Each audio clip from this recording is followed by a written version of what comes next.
और उसके बाद में फिर हम लोग ईमानदारी से सॉल्व करेंगे ट्रेडिशनल मेथड से।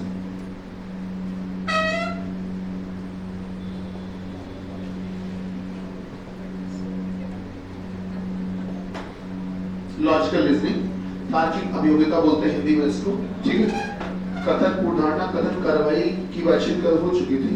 अब आते हैं जल्दी से कथन एवं निष्कर्ष पर। कथन एवं निष्कर्ष पर अब देखिए कथन और निष्कर्ष, आइए समझते हैं।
ठीक है, चलिए किसी भी बात को कहने से पहले जो मन में विचार आए, जो मन में ख्याल आए, जो भी आप सोचा आपने, जो भी आपने सोचा वो होती पूर्वधारणा। फिर आपने कुछ कह दिया वो होता है कथन, और फिर उस पर जो अमल किया जाता है, जो अमल किया जाए, अमल इम्प्लीमेंट बोलते हैं इंग्लिश में, अमल किया जाए, इसको इम्प्लीमेंट भी कहते हैं। जो अमल किया जाए, ठीक है, जो अमल का किया जाए, ठीक, उसे कहते हैं कार्यवाही, उसे कहते हैं कार्यवाही।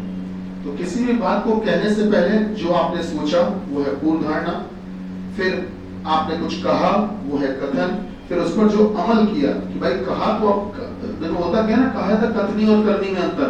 तो ये होता क्या है कि हम लोग जब कोई चुनाव होता है तो नेताजी लोग एक मैनिफेस्टो जारी करते हैं, अपना घोषणा पत्र, जिसमें वो लिख कर देते हैं कि हमको जितवा दो, हम ये करेंगे वो करेंगे, आपके लिए फ्री पानी फ्री बिजली, सुना होगा तमाम। तो जाहिर सी बात है नेताजी लोग जब ये घोषणा पत्र देते हैं तो ये कथन होता है। अब ये घोषणा पत्र देने के पीछे उनकी कुछ सोच रही होगी कि लोग हमारी बात पर भरोसा कर लेंगे और हमको वोट दे देंगे, सही बात है। तो वो उनकी पूर्वधारणा थी। फिर नेताजी लोगों ने आपसे वादे किए बड़े बड़े, वो हो गया कथन। उसके बाद में चुनाव हो गया, चुनाव के बाद अब बारी आती है कि आपने जो कहा था उस पर अमल भी तो करो।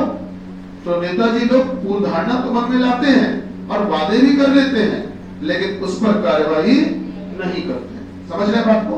तो कार्यवाही क्या होती है कि जो भी आपने कहा है, जो भी स्टेटमेंट पास किया है, आपने जो बात कही है, सब उस बात पर अमल भी तो करिए, वो होती कार्यवाही। ठीक, तो जब नेताजी कार्यवाही नहीं करते हैं या कुछ नेताजी लोग कार्यवाही कर देते हैं, तो हम जनता इस पूरी बात को देख रही होती है।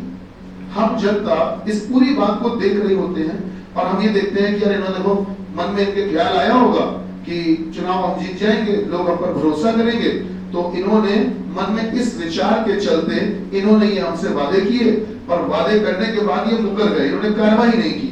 तो जब पूरी घटना हमने देख ली तो हमने एक निर्णय किया, हमने एक फैसला किया। हम जनता है, हम लोगों ने एक फैसला किया और फैसला ये किया हम लोगों ने मिलके कि इसका मतलब है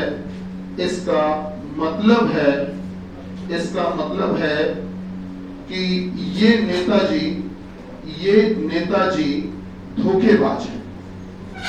नेताजी धोखेबाज हैं। मतलब क्या हुआ? हम लोगों ने पूरी घटना को देखकर जो फैसला किया, हमने जो निर्णय किया, हमने जो निष्कर्ष निकाला, वो क्या निकाला कि हमने पूरी बात देखी कि देखो इन्होंने मन में ये विचार लाया होगा और हमसे वादे भी कर लिए, लेकिन वो वादे पूरे नहीं किए। उन्होंने कहा था कि वो वाला पुल बनवा देंगे, ये वाली सड़क बनवा देंगे, फ्री बिजली दे देंगे, मुफ्त राशन देंगे, मुफ्त शिक्षा देंगे, या मुफ्त नहीं देंगे तो कम पैसे में देंगे। इन्होंने हमसे बड़े बड़े वादे किए थे और देखो ये इन्होंने वादे पूरे नहीं किए, सरकार इनकी बन गई।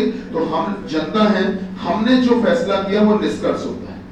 जो हम फैसला करते हैं वो क्या होता है? निष्कर्ष। तो हम पूरी घटना के बाद जो निर्णय निकालते हैं सर, उसी निर्णय को कहा जाता है निष्कर्ष। जो हम कंक्लूड करते हैं, जो हम कंक्लूड करते हैं, जो हम निष्कर्ष निकालते हैं, जो हम फैसला करते हैं, वही निष्कर्ष होता है। तो हमने क्या निष्कर्ष निकाला कि इसका मतलब है कि ये नेताजी धोखेबाज है। क्या मेरी बात समझ रहे हो?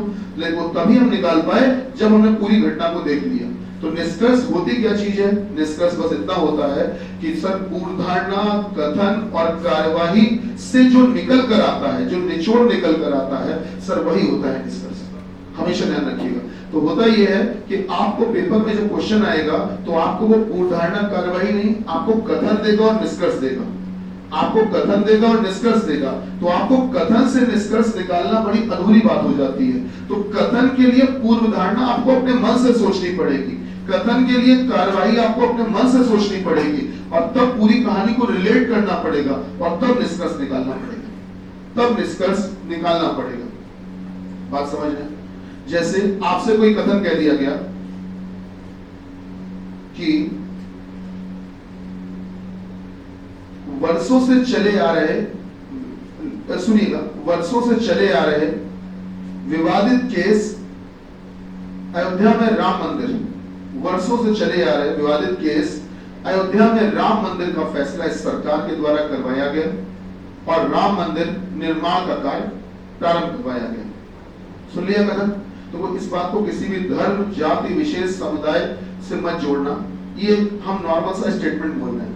वर्षों से चले आ रहे विवादित केस राम मंदिर का फैसला इस सरकार ने करवाया और अयोध्या में राम मंदिर निर्माण कार्य प्रारंभ करवाया। ठीक, पूरी घटना आपने सुन ली। ठीक, आप निष्कर्ष निकालते हैं। चलो, निष्कर्ष आपको हम दे रहे हैं। पहला निष्कर्ष ये है, पहला निष्कर्ष ये है, केवल यही सरकार है जो राम मंदिर को लेकर सजग थी। गलत हो सकता, और भी सरकारें रही हो सकता, और भी रही हो, पर वो फैसला नहीं करवा पाई, या ये कह सकते हो कि उनको इतना मौका ही नहीं मिला, ये भी कह सकते हैं। तो हम ये कहते हैं केवल यही सरकार सजग थी। क्या होगा सर? गलत। दूसरा निष्कर्ष हम आपसे बोल रहे हैं, यह सरकार इस सरकार के मन में राम मंदिर बनवाने की मंशा थी। सोच लो, इस सरकार के मन में राम मंदिर बनवाने की मंशा थी। सर, जब राम मंदिर का फैसला करवाया, राम मंदिर का निर्माण कार्य प्रारंभ करवाया, इसका मतलब इनके मन में ये मंशा थी। इससे निकल कर आता है, क्योंकि अगर ये मंशा नहीं होती तो ये काम क्यों शुरू करवाते? अगर काम शुरू करवाया, इसका मतलब इनके मन में ये मंशा थी। क्या मेरी बात समझ पा रहे हैं? कि आप उस घटना से जो निर्णय निकालते हैं वही होता है निष्कर्ष। अब सुनना ध्यान से, सुनो। कथन ये है बेटा कि राहुल ने इस वर्ष हाई स्कूल के परीक्षा परिणाम में पूरे बोर्ड में टॉप किया है। पूरे बोर्ड में टॉप किया है, जो भी यूपी बोर्ड, सीबीएसई बोर्ड जो भी रहा हो, उसमें टॉप किया है। राहुल ने इस वर्ष के हाई स्कूल परीक्षा परिणाम में पूरे बोर्ड में टॉप किया है। सुन लिया आपने कथन? अब हम निष्कर्ष बोलने जा रहे हैं। निष्कर्ष, राहुल को बढ़िया नकल मिल गई होगी। कभी भी अगर कोई विशेष अच्छी बात की जा रही है तो आपको उसके सपोर्ट में पॉजिटिव ही बोलना है। नकल वाली बात नेगेटिव बात है। दूसरा निष्कर्ष, राहुल पढ़ने में बहुत बेकार था। अगर बेकार था तो टॉप कैसे कर लिया? सही बात है। तीसरा, राहुल एक होनहार छात्र है। भाई सही है। अगर राहुल ने टॉप किया तो आपने निष्कर्ष ये निकाला, इसका मतलब है कि राहुल एक होनहार छात्र है। तो जो निष्कर्ष होता है वो कैसे निकाला जाता है कि आपको कथन बोलना होता है और कथन के बाद आपको ये शब्द बोलने होते हैं। ये शब्द, इसका मतलब है कि, और फिर आपको निष्कर्ष पढ़ना होता है। फिर आपको निष्कर्ष पढ़ना होता है। ये पूरी कहानी आप मिलाकर पढ़ लोगे, अगर आपको पढ़कर ठीक लगे तो कह देना कि हाँ सर ये निष्कर्ष निकल रहा है। जैसे मैं मिला के पढ़ता हूँ कि राहुल ने इस वर्ष, पहले मैं कथन बोल रहा हूँ, राहुल ने इस वर्ष हाई स्कूल के बोर्ड परीक्षा परिणाम में पूरे बोर्ड में टॉप किया है। इसका मतलब है कि राहुल एक होनहार छात्र है। नहीं भाई, क्या ये निष्कर्ष सही निकल रहा है नहीं निकल रहा? इसका मतलब है कि राहुल एक होनहार छात्र है। बात समझ में आ रही है? देखिए रीजन और भी तमाम हो सकते हैं कि इस साल हाई स्कूल का पेपर सरल आया होगा या कुछ और, लेकिन अगर पेपर सरल आया तो सभी के लिए आया होगा। सही बात है। अगर प्रमोट कर दिया गया होगा तो सभी को कर दिया गया होगा, पर राहुल स्पेशली एक लड़का है जिसने टॉप किया, तो उसमें राहुल की कुछ खास विशेषता होगी। तो राहुल की विशेषता ही हमको बतानी थी, तो हमने कहा इसका मतलब है कि राहुल एक होनहार छात्र है। तो ये होता है निष्कर्ष। चलिए निष्कर्ष की बात ये हो गई। निष्कर्ष कैसे निकलता है बेटा? पूर्वधारणा, कथन, कार्रवाई के बाद निकलता है निष्कर्ष। आप चेक करिएगा, मैंने जब आपको परसों टॉपिक लिखवाए होंगे तो निष्कर्ष को लिखवाया होगा शायद चौथे नंबर पर। चेक करिए, चौथे पे लिखा होगा। लास्ट में लिखा था क्या? तीसरे में, चौथे में लिखो? तीसरे पे लिखा था, मतलब हाँ तीसरे पे, सॉरी तीसरे पे। पूर्वधारणा और कार्रवाई के बाद ही लिखा होगा। सबसे पहले लिखा होगा पूर्वधारणा, फिर लिखा होगा अपने कार्रवाई, कार्रवाई के बाद लिखा होगा निष्कर्ष। वो लिखा ही इसलिए था कि निष्कर्ष जो है वो पूर्वधारणा और कार्रवाई के बाद आता है। पहले सोचा, फिर बोला, फिर किया और अब इससे फैसला निकला। पहले सोचोगे, फिर कहोगे, फिर करोगे। यही तो क्रम होता है कि पहले कर दोगे बाद में सोचेंगे, नहीं, पहले सोचा, फिर बोला, फिर किया, ये क्रम होता है। ठीक, और जो निष्कर्ष निकालते हो वो इसका निर्णय होता है। अब जल्दी से आ जाओ तर्क पे। एक शब्द आता है तर्क, ये भी बहुत इंपॉर्टेंट शब्द है, बहुत इंपॉर्टेंट शब्द है। अभी मैं आपको जब शीट देने वाला हूं और आपके साथ में डिस्कस करूंगा। आर्ग्यूमेंट, तर्क को इंग्लिश में कहते हैं आर्ग्यूमेंट।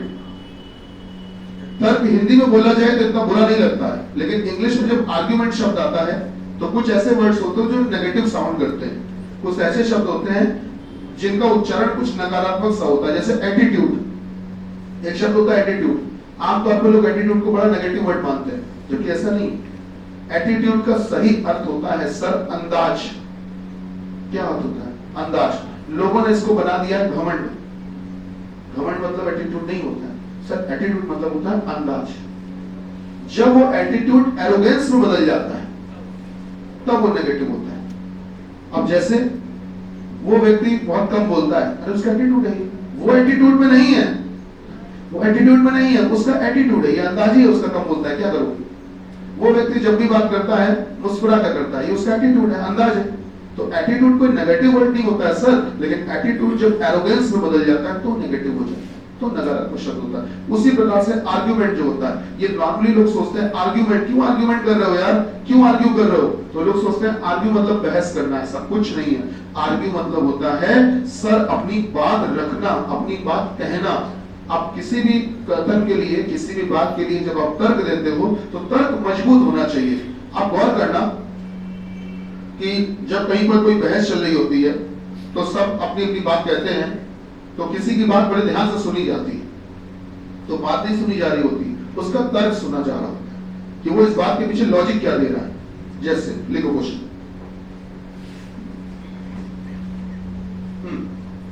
लिखिए, कथन लिखिए, कथन, कथन लिखिएगा, कथन लिखिएगा। क्या देश में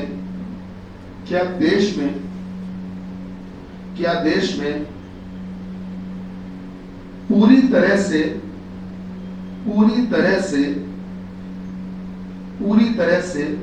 एलोपैथी और होम्योपैथी, क्या देश में पूरी तरह से एलोपैथी और होम्योपैथी, क्या देश में पूरी तरह से एलोपैथी और होम्योपैथी, एलोपैथी और होम्योपैथी को बंद करके केवल आयुर्वेदिक दवाइयों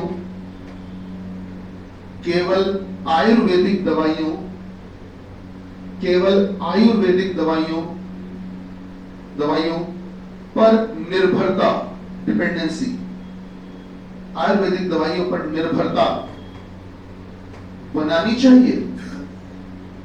चाहिए। मतलब आपने क्या लिखा है सर कि क्या देश में एलोपैथी और होम्योपैथी को बंद करके केवल आयुर्वेदिक दवाइयों का ही प्रचार करना चाहिए, केवल आयुर्वेदिक दवाइयां ही चलनी चाहिए? लिख लिया? अब नीचे लिखिए तर्क। पहला पहला पहला पहला पहला तर्क लिखिएगा, हाँ हाँ हाँ इससे इससे हमारी वैदिक संस्कृति, हाँ इससे हमारी वैदिक संस्कृति को प्रोत्साहन मिलेगा। हाँ इससे हमारी वैदिक संस्कृति को प्रोत्साहन मिलेगा। भैया लिखा?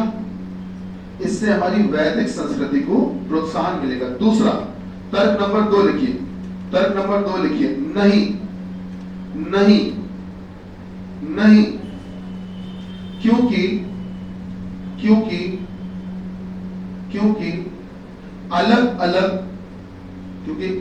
अलग रोगों के लिए अलग अलग रोगों के लिए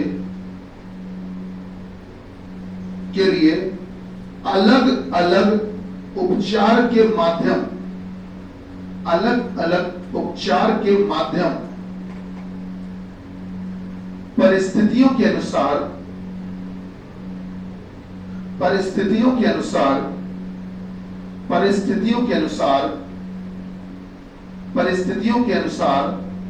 प्रयोग करने चाहिए, परिस्थितियों के अनुसार प्रयोग करने चाहिए। क्या कहा दूसरे वाले में कि सर नहीं, क्योंकि अलग अलग रोगों के लिए अलग अलग उपचार के माध्यम परिस्थितियों के अनुसार प्रयोग करने चाहिए। दूसरे में यह कहा है कि सर जी जो ये एलोपैथिक और होम्योपैथिक बंद करने की बात कर रहे हो कि केवल आयुर्वेदिक चले, तो ऐसा ना करो, होम्योपैथिक एलोपैथिक को बंद मत करो। क्यों ना करो? रीजन दिया है। दूसरे में क्या रीजन दिया? नहीं सर होम्योपैथिक एलोपैथिक को केवल बंद मत करो कि केवल आयुर्वेदिक पर निर्भर हो गए। ऐसा इसलिए मत करो क्योंकि अलग अलग रोगों के लिए उपचार के तरीके भी अलग अलग होते हैं परिस्थिति के अनुसार। जैसे कोई व्यक्ति है, भगवान न करे किसी का रोड पे कोई जा रहा है, उसका एक्सीडेंट हो गया, चोट लग गई, तो चोट लग गई, ब्लड निकलने लगा या कुछ क्लॉटिंग हो गई, उसमें दिक्कत आ गई। अब ऐसी स्थिति में हमारे आयुर्वेद में बताया है कि वो फलाना पेड़ है, उसकी जड़ी बूटी जो है वो अगर 21 दिन तक बराबर इस्तेमाल की जाए तो फायदा मिल जाता है। अब ऐसी स्थिति में अब 100% फायदा मिलता है। अरे महाराज 21 दिन तक बचा तो ले उसको, पहले वो उसकी जो इंजरी हुई है वैसी इंजरी है तो उसमें तुरंत उसको उपचार की जरूरत है। ऐसी स्थिति में क्या आयुर्वेदिक जरूरी है? नहीं सर, पहले एलोपैथिक बाद में आयुर्वेदिक। क्या बात समझ रहे हैं? तो अलग अलग रोगों के लिए अलग अलग परिस्थितियों के लिए अलग अलग इलाज के लिए अलग अलग माध्यम होने चाहिए। ये नहीं कि सब में केवल आयुर्वेदिक की जरूरी है, नहीं भैया। तो आप बताइए, जो ऊपर कथन बोला गया था, क्वेश्चन पूछा गया था, उसके आधार पे आंसर दिया है कि एक बार दिया है हाँ हाँ, मतलब कि सर एलोपैथिक होम्योपैथिक को बंद करो, केवल आयुर्वेदिक चलाओ, हाँ ऐसा करो। और उसके साथ एक रीजन दिया है कि ऐसा इसलिए करो क्योंकि, क्या दिया हुआ रीजन पहले में, ऐसा इसलिए करो क्योंकि इससे वैदिक संस्कृति को प्रोत्साहन मिलेगा, बढ़ावा मिलेगा वैदिक संस्कृति। और दूसरे में क्या कहा है कि नहीं ऐसा मत करो, क्योंकि इससे क्या होगा, ये कहा यह जाता है कि अलग अलग रोगों के लिए इलाज भी अलग अलग तरीके के होते हैं। आप केवल आयुर्वेदिक पर निर्भर कैसे रह सकते हो? तो आप बताइए, इंसान का जीवन ज्यादा जरूरी है कि वैदिक संस्कृति? जीवन ज्यादा जरूरी है सर, वैदिक संस्कृति जरूरी नहीं है। अगर जीवन होगा तभी तो इंसान वैदिक संस्कृति को आगे बढ़ा पाएगा। इंसान मर जाए, वैदिक संस्कृति चलती रहे, कौन लेके जाएगा उसको? वैदिक संस्कृति को आगे कौन प्रचार करेगा? इंसान ही तो करेगा। तो इंसान को पहले जिंदा तो रख लो, तब तो वैदिक संस्कृति आगे जाएगी। तो सर ऐसी स्थिति में तर्क दोनों ही ठीक लग रहे थे, पर मजबूत कौन सा है? दूसरा वाला। पहला वाला जो है उसकी तुलना में कमजोर है। क्या बात समझ रहे हैं सर? आंसर हो गया पहला गलत, दूसरा सही। तर्क बस इतनी सी बात होती है कि आपको किसी भी क्वेश्चन के लिए आंसर देना है, और जो आंसर हो वो ये इस तरह से देना है कि सर हाँ या नहीं में आप जो भी आंसर दो, जो आपको मजबूत लग रहा हो वो आप आंसर दो। एक और क्वेश्चन जल्दी से लिखिए, एक और लिखिए, बस लिखिएगा। क्या क्या क्या देश में चाइनीज उत्पादों, क्या देश में चाइनीज उत्पादों पर चाइनीज उत्पादों पर, जो चाइनीज प्रोडक्ट्स होते हैं ना उनकी बात, चाइनीज उत्पादों पर पूरी तरह से प्रतिबंध लगा देना चाहिए? क्या देश में चाइनीज उत्पादों पर पूरी तरह से प्रतिबंध लगा देना चाहिए? क्या देश में चाइनीज उत्पादों पर पूरी तरह से प्रतिबंध लगा देना चाहिए?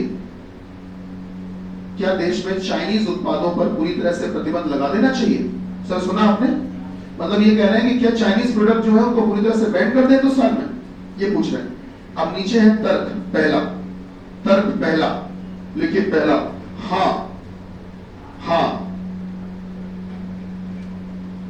ये देशभक्ति का मामला है, ये देशभक्ति का मामला है, ये देशभक्ति का मामला है। लिखा सर? पहला आप लिख रहे हैं हाँ ये देशभक्ति का मामला है, लिख लिया? आप लिखिए दूसरा, नहीं नहीं अभी हमारे देश में, अभी हमारे देश में, अभी हमारे देश में, अभी हमारे देश में उतनी बेहतर तकनीक, उतनी बेहतर तकनीक, तकनीक मींस टेक्निक, उतनी बेहतर तकनीक और संसाधन, उतनी बेहतर तकनीक और संसाधन, उतनी बेहतर तकनीक और संसाधन नहीं है, उतनी बेहतर तकनीक और संसाधन नहीं है जिससे कि हम चाइना जितने सस्ते, चाइना जितने सस्ते उत्पाद बना सके, चाइना जितने सस्ते उत्पाद बना सके। बताएं कौन सा तर्क ठीक लग रहा है? कौन सा? दूसरा। कल इतनी देर तक ज्ञान दिया और उसके बावजूद भी। अच्छा एक बात बताओ, हमने पूछा कौन सा तर्क सही लग रहा है, तो तुम क्या तुम्हारे ऊपर बंदूक रखी है कि तुम्हें कोई एक आंसर देना ही है? दोनों गलत है। कभी भी ध्यान रखना, देश की बेइज्जती कभी नहीं होनी चाहिए। आपको एक बात बताते हैं, सुनो एक घटना। दो भाई थे, सगे भाई, उसमें से एक भाई जो था वो बड़ा झगड़ालू स्वभाव का था, दूसरा वाला थोड़ा नॉर्मल था। वह ये झगड़ालू नहीं था, मतलब वो भी था झगड़ालू, पर ये नहीं कि हर बात पे झगड़ा करे, पर आमतौर पे झगड़ा करता था। कोई नहीं, दोनों भाई थे। तो उसमें ये हुआ कि जो झगड़ालू स्वभाव वाला था वो चला जा रहा था रास्ते में, उसका कहीं पर किसी से झगड़ा हो गया, ठीक, मतलब इसने बेवजह किसी को पीटना शुरू कर दिया, और पीटना शुरू कर दिया तो उधर पे जो थे वो 10-12 लड़के आ गए, उन्होंने भी पिटाई मार पिटाई शुरू कर दी। तो इस भाई ने अपने घर वाले भाई को फोन किया कि यार मेरा झगड़ा हो गया, जल्दी से आ जाओ। तो जब ये भाई पहुंचा अपने भाई के पास, तो इसने क्या किया, अपने भाई को बचाने का प्रयास में सामने वालों से मार पिटाई शुरू कर दी कि अपने भाई की तरफ से लड़ना है। ये क्यों ऐसा किया? इसको जान तो लेना चाहिए कि गलती किसकी थी, इसलिए नहीं जाना। जब बात देश की होती है, परिवार की होती है, बात समझ रहे हो, दोस्त की होती है, रिश्तेदार की होती है, तो गलती किसकी है ये बाद में देखा जाता है, पहले मैटर सॉल्व किया जाता है। समझ रहे हो कि पहले जब झगड़ा हो गया पहले निपट लें, बाद में देख लेंगे गलती किसकी। ऐसा ही होता है कि नहीं? ये सच्चाई है। ऐसा क्यों कहा जा रहा है? जैसे हमने अपने हिंदुस्तान की बात करें, देश में अपने भारत में अभी आज से 1-1.5 साल पहले जब चाइना से डोकलाम वाला मैटर चल रहा था याद होगा उधर पे, तब हम लोगों ने जब फिगर 8 फिगर 7 पे वो कब्जा कर रहे थे, तब हम लोगों ने यहाँ पर चाइना का विरोध करना शुरू किया। ये कहा हम लोग झालर नहीं जलाएंगे, कोई प्रोडक्ट यूज नहीं करेंगे। कई लोगों ने अपना चाइनीज फोन तोड़ा, वीडियो बनाया, फेसबुक पे डाला, जिससे कि लाइक्स मिले, शेयर मिले, तमाम सारी चीजें भी हुई। बिल्कुल विरोध किया, लेकिन जिस मोबाइल से वो वीडियो बना रहे थे वो मोबाइल ही चाइनीज था, ये भूल गए वो। खैर कोई बात नहीं, ये सारी तमाम प्रक्रियाएं हुई, चाइना का विरोध किया, बिल्कुल जरूरी बात है कि मामला देशभक्ति का था। जान रहे हैं कि नुकसान होगा, और तो और आपको हकीकत बताएं, ये आप भी जानते होंगे, कई ऐसे दुकानदार, वो दुकानदारों को चाइनीज प्रोडक्ट बेचने में ज्यादा फायदा था। चाइनीज प्रोडक्ट उनको मिल रहा था 5 रुपए का, वो बेचते थे 15 रुपए का, तब भी पब्लिक को सस्ता पड़ता था, और इनको 10 रुपए का प्रॉफिट होता था, दुकान वाले को ज्यादा फायदा होता था। और जब इंडियन प्रोडक्ट को बेचता था तो वो बेचता था 25 रुपए का, उसको पड़ता था 22 रुपए, 3 रुपए का केवल फायदा होता था। 22 लगा के 25 का बेचा, केवल 3 रुपए का फायदा, उधर 5 रुपए लगा के 15 का बेच देता था। लेकिन उसके बावजूद भी कई दुकानदारों ने चाइनीज प्रोडक्ट रखने का बहिष्कार कर दिया था। दिल्ली में पूरी मार्केट बंद हो गई थी।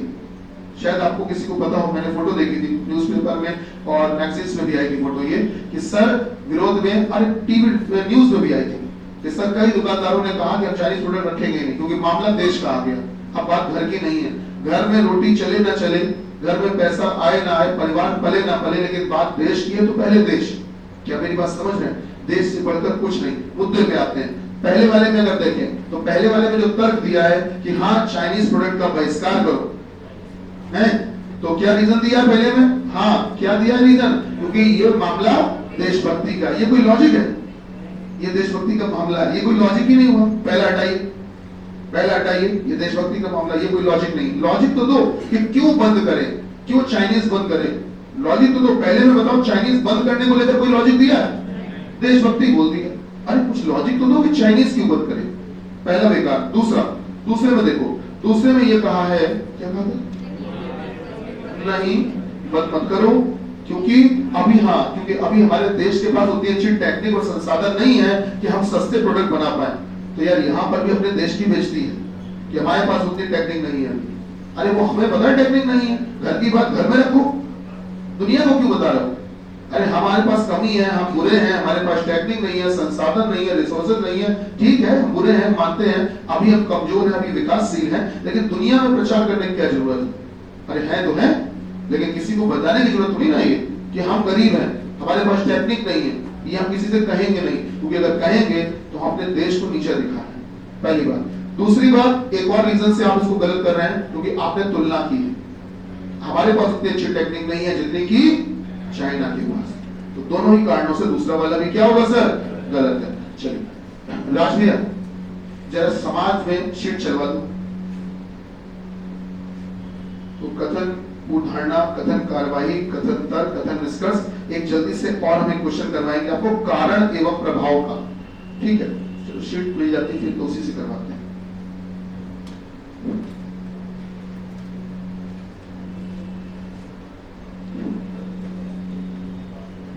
आप हमेशा जीवन में एक बात याद रखिएगा सर, मैं अपनी बात बताऊं, हम अपनी बात कर रहे हैं व्यक्तिगत,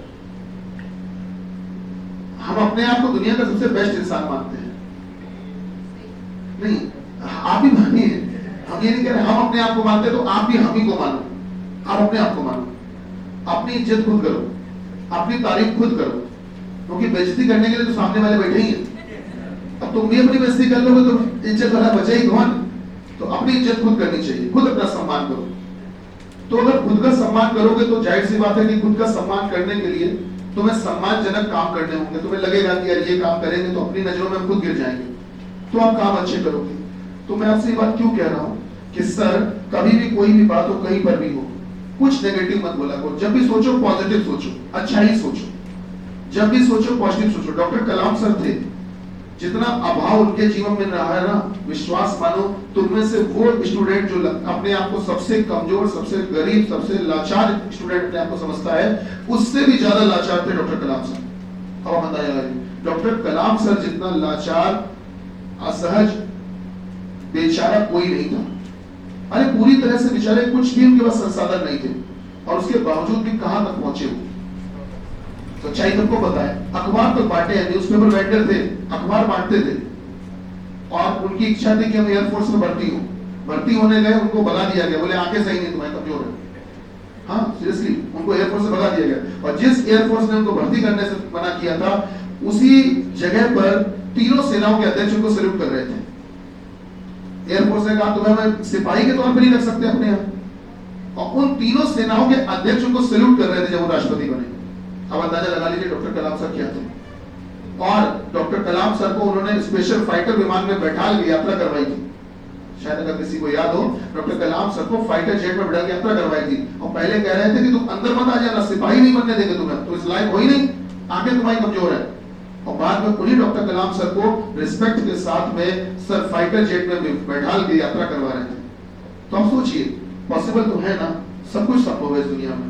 डॉक्टर कलाम सर जो है, धर्म से मुस्लिम जरूर थे, पर डेली मंदिर जाते थे। उनके घर के पास में एक मंदिर बना हुआ था जिससे आवाजें आया करती थी, तो वो डेली वो आवाजें सुनने जाया करते थे, मंत्रों के उच्चारण सुनने जाया करते थे। अपने पिताजी से पूछते थे कि पिताजी ये बताइए कि ये गायत्री मंत्र, इसका क्या मतलब क्या होता है? और उनके पिताजी मतलब बताते थे। संस्कार देखिए, पिताजी गायत्री मंत्र का मतलब बताते थे। ये भी कह सकते थे क्या जरूरत है, तुम्हारा धर्म अपना कुरान पढ़ो, लेकिन नहीं। डॉक्टर कलाम सर से बहुत कुछ सीखने के लिए, मैं तो अपना आइडियल मानता हूँ, हमारे लिए तो प्रेरणा है। आज भी स्थिति है कि हम डॉक्टर कलाम सर की बायोग्राफी जब यूट्यूब पर देखते हैं, देखते देखते रोने लगते हैं, आज भी आंसू गिरते हैं। मतलब बड़े समाज में बैठे हो, कहीं बैठे हो, हमको रोने में जरा भी शर्म नहीं आती डॉक्टर कलाम सर की बातें करते हुए और उनके बारे में पढ़ते हुए। डॉक्टर कलाम सर राष्ट्रपति थे, जा रहे थे एक बार, एक समारोह में जा रहे थे डॉक्टर कलाम सर, चले जा रहे थे अपनी गाड़ी में बैठ के। जब जा रहे थे तो देखा ये कि उनके आगे गाड़ी चल रही थी, जिप्सी टाइप की खुली हुई गाड़ी, उसमें एक सोल्जर खड़ा था, बिल्कुल अलर्ट खड़ा था, मुस्तैदी से चारों तरफ देखते हुए। आगे चलता है ना पेट्रोलिंग गाड़ी, पीछे इनकी गाड़ी जा रही थी, ये अपनी कार में बैठे थे, बढ़िया कार में, और इनको शीशे से दिख रहा था कि आगे वाली गाड़ी में सोल्जर खड़ा हुआ है। रोड से जाने का सफर था 2.5 घंटे का, 2.5 घंटे तक वो सोल्जर खड़ा रहा। तो ये रास्ते में इन्होंने कई बार प्रयास किया, और अपना जो इनके पीएस साहब थे बगल में बैठे थे, शायद सुब्रतो मिश्रा, पता नहीं कुछ नाम तो मुझे याद नहीं आ रहा, सुबोध मिश्रा ऐसे कुछ, बगल में बैठे थे पीएस साहब। उनसे कहा इन्होंने, डॉक्टर कलाम सर ने, कि आप जरा आगे वाली गाड़ी से संपर्क करिए और गाड़ी को रुकवाइए, वो जो सोल्जर खड़ा है कितनी देर खड़ा रहेगा, उसको बैठा तो दो, कितनी देर तक खड़ा रहेगा। तो इन्होंने कहा पीएस साहब ने कि सर ये प्रोटोकॉल है, गाड़ी जहां से चली अब जहां पहुंचनी तभी रुकेगी, उसके बीच में रुक नहीं सकती, प्रोटोकॉल है, बीच में ऐसे नहीं कि हमारा मन है रोक दें। सर नहीं रुक सकती। बोले वॉकी टॉकी से संपर्क कर लो, बोले नहीं हो सकता सर। 2.5 घंटे तक वो सोल्जर खड़ा रहा, ये सच्ची घटना बता रहे हैं, तो देखिएगा यूट्यूब पे पड़ी हुई। जब वहां पहुंचे, जब उतरे, तो डॉक्टर कलाम साहब उतरने के बाद सबसे पहले सोल्जर के पास गए, उससे हाथ मिलाया, बोला आप मेरे लिए कितनी देर तक खड़े रहे? थैंक यू सर, आप बहुत देर तक मेरे लिए खड़े रहे। डॉक्टर कलाम सर ने उसको धन्यवाद किया, सोल्जर को, मामूली से सिपाही को। सिपाही का सीना चौड़ा हो गया, कितनी बड़ी बात है, राष्ट्रपति आके मुझसे कह रहा है। सोच रहे हैं, सोच देखिए इस इंसान की। तो मेरा कहने का मतलब ये है कि आप ऐसे इंसान से कुछ सीखिए, मैं भी सीखता हूँ कि सर हमेशा पॉजिटिव बोल दिए, हमेशा पॉजिटिव रहिए, पॉजिटिव सोचिए। कोई भी बात कही जाए, कथन बोले जाए, निष्कर्ष बोली जाए, पूर्वधारणा बोली जाए, अरे सरकार बुरी, शासन बुरा, कुछ बुरा, लेकिन हम अच्छा सोचेंगे, यही तो हमारी विशेषता। तुम बुरे हो, बने रहो, हम अच्छा सोचेंगे। मेरी बात समझ रहे हैं? तो कथन, पूर्वधारणा, कार्रवाई, निष्कर्ष में हमेशा ध्यान रखना। पानी किलोमीटर, तो हमेशा ध्यान रखना कि हमेशा आपको अच्छा ही सोचना है। चलिए मुद्दे पे आते हैं। अब 5 मिनट का समय आपके लिए है, आप अपनी सोच के हिसाब से हमको आंसर लगा के बताएंगे, और आंसर आप हमको बताएंगे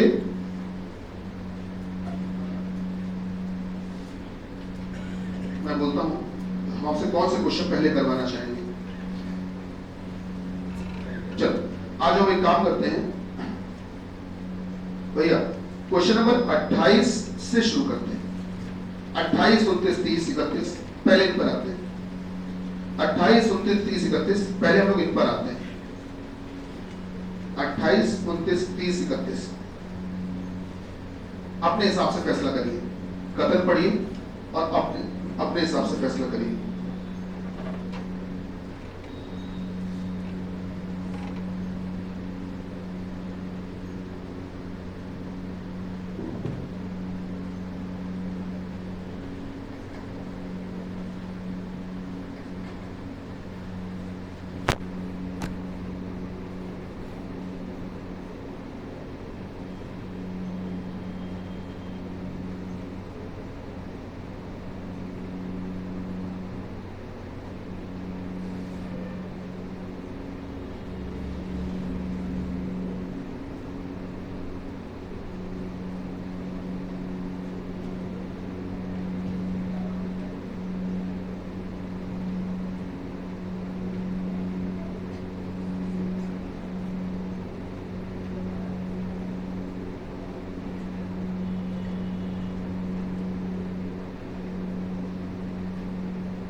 क्वेश्चन नंबर 28, 29, 30, 31 प्रयास करिए।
कुछ सॉल्व हो पाए?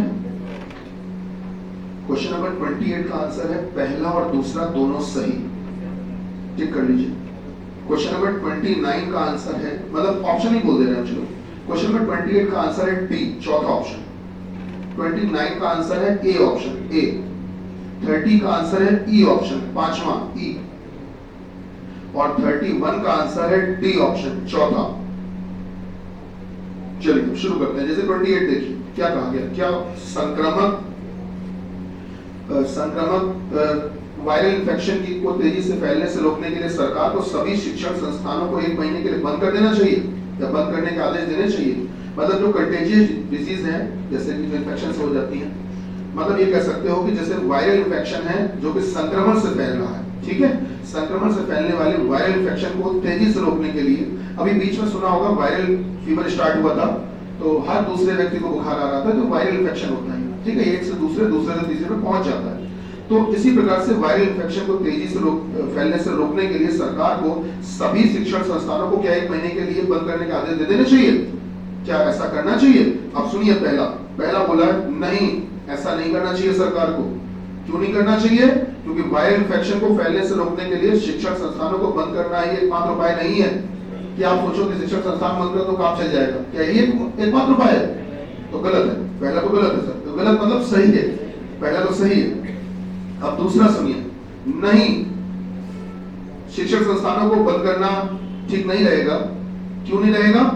क्योंकि छात्र, अब दूसरा वाला पढ़ रहे हैं, छात्र मॉल, मार्केट और खेल के मैदान जैसी भीड़ भरी जगहों में ज्यादा संख्या में जमा होकर या जाकर रोग को फैलाएंगे, क्योंकि उनके पास खाली समय होगा। जब आप स्कूल बंद कर दोगे, तो उनके पास खाली समय, तो कोई काम तो है नहीं, तो अब जाए कहां? तो वो मॉल में जाएंगे, खेल के मैदान में जाएंगे, ऐसी जगह पर जाएंगे और ऐसी जगह पर संक्रमण फैलाएंगे। आप पढ़िए कथन में क्या बोला था, क्या स्कूल बंद कर दें? क्या वायरल फैल रहा है तो स्कूल बंद करो। तो अगर तुमने स्कूल बंद कर दिए तो बच्चों में एक हैबिट होती है कि डेली घर से जाना है।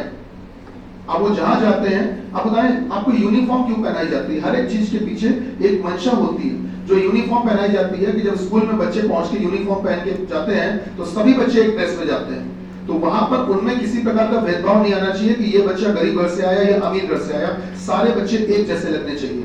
क्योंकि यूनिफॉर्म अगर व्हाइट शर्ट ब्लू पैंट अगर जारी की गई है तो वो चाहे जितना अमीर हो वो भी व्हाइट शर्ट ब्लू पैंट ही पहनेगा, और जितने गरीब घर का बच्चा आया वो भी वही पहनेगा। हाँ, कपड़े का अंतर हो सकता है, कपड़े की क्वालिटी का अंतर हो सकता है, पर कलर तो वही रहेगा ना। इससे क्या होता है, उनमें एक समानता का व्यवहार आता है या समानता की सोच आती है कि सर देखिए हम सब एक जैसे, अमीरी गरीबी बड़ा छोटा ऐसा कुछ नहीं आता है। तो इसीलिए यूनिफॉर्म चलाई जाती है। ठीक, एक साथ बैठा कर क्यों पढ़ाया जाता है?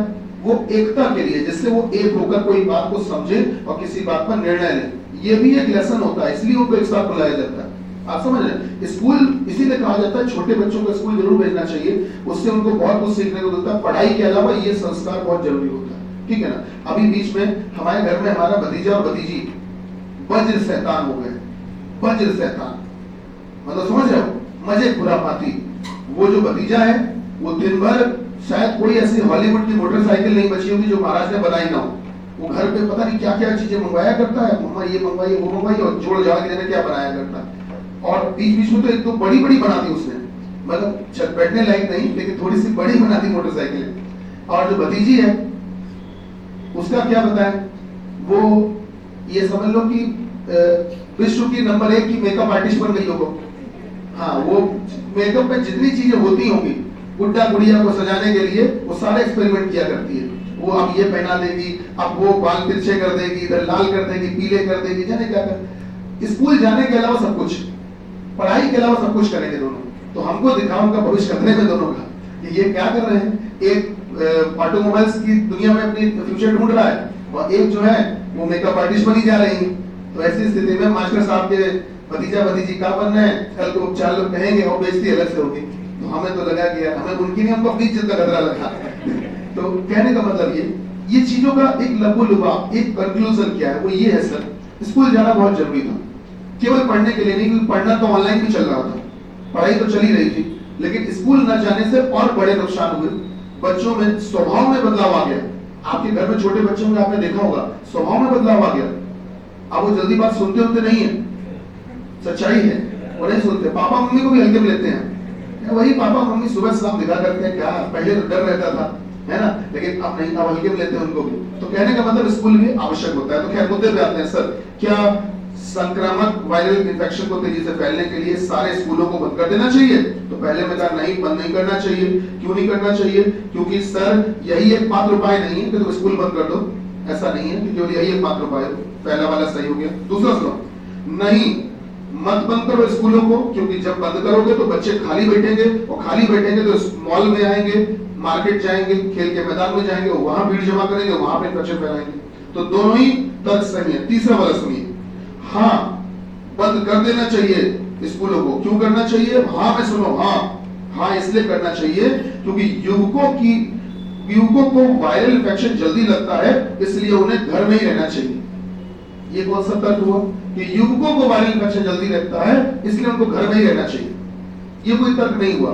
सर घर में ही रहना चाहिए तो बात तो वही आ गई ना, तुमने स्कूल बंद कर दिया तो क्या घर में रहेंगे? घर में पैर कहां टिकेंगे उनके? स्कूल अगर बंद करोगे तो घर में पैर टिक जाएंगे?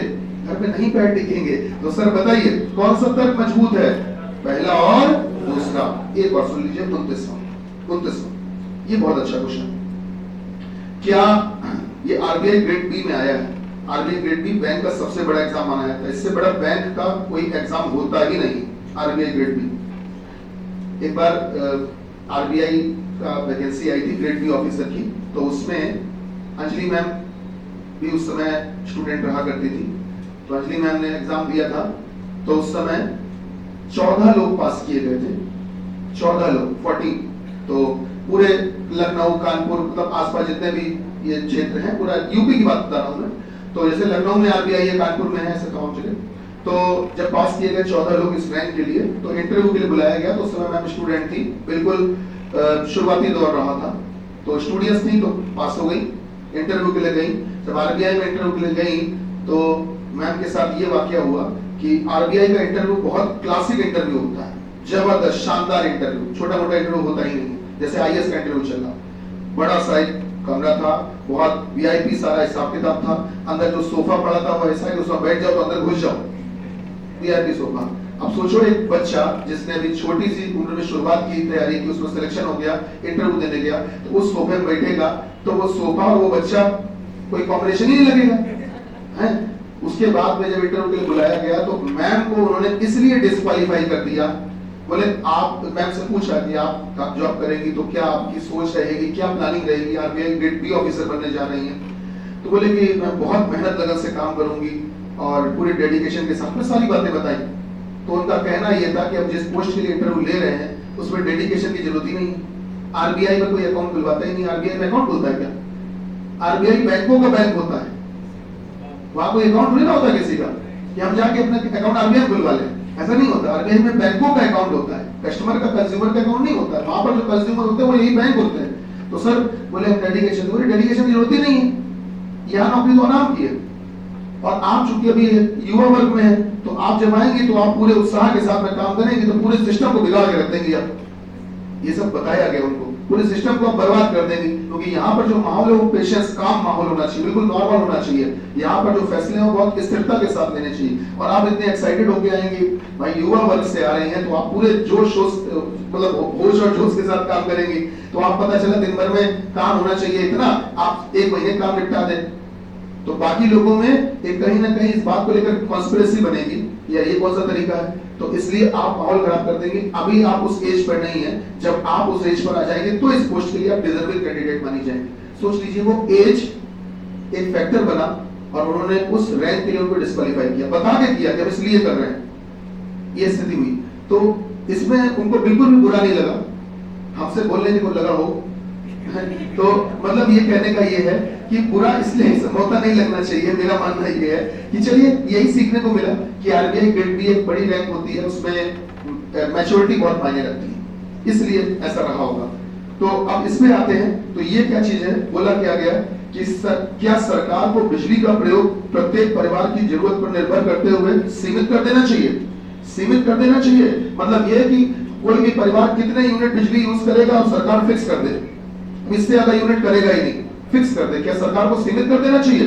अब पहला सुनो, हाँ सीमित कर देना चाहिए, क्योंकि इससे सरकार को बिजली के अपर्याप्त उत्पादन, मतलब जो बिजली पूरी आने सरकार बना नहीं पा रही, सरकार बिजली कम बना पा रही है, तो अपर्याप्त इनसफिशिएंट जो प्रोडक्शन है, अपर्याप्त जो बिजली बन रही है, कम बिजली बन पा रही है, उसकी समस्या को हल करने में थोड़ी मदद मिल जाएगी सरकार कि अगर हर एक परिवार को सीमित कर दे कि भाई तुम लिमिट से इतनी बिजली यूज करो, तो अगर सरकार ये कर देगी तो सरकार को थोड़ी सी मदद मिल जाएगी। किसमें मदद मिल जाएगी कि सरकार के पास बिजली कम पैदा हो पा रही है, तो कम से कम वो समस्या से निपटने में थोड़ी सी मदद मिल जाएगी सरकार।